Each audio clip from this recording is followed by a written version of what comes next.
வணக்கம், வாழ்க வளமுடன். நான் உங்கள் ஜோதிடர் மாணிக்கவாசன் பேசுறேன். இன்னைக்கு பேசக்கூடிய தலைப்பு என்னன்னு பார்த்தா, மகர லக்னமும் பொருளாதார நிலையும் அப்படிங்கிற தலைப்புல தான் பேச போறோம். மகர லக்னத்துக்கு வந்து 2 குடையவன் சனி. அவரே வர்றாரு. லக்னாதிபதியே சனியே வர்றாரு. 11 குடையவன் செவ்வாய் வர்றாரு.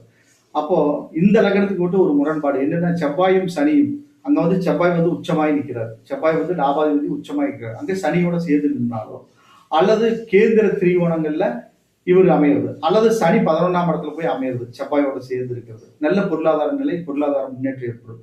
குரு பார்த்துட்டாருன்னா நல்ல வழியிலேயே பொருளாதார முன்னேற்றங்கள் ஏற்படும். நல்ல வழியிலேயே பொருளாதார முன்னேற்றம் ஏற்படும். ஏன்னா தனஸ்தானாதிபதி செவ்வாயும் சனியும் காம்பினேஷன்ங்கிறது அவ்வளவு நல்லது இல்லை.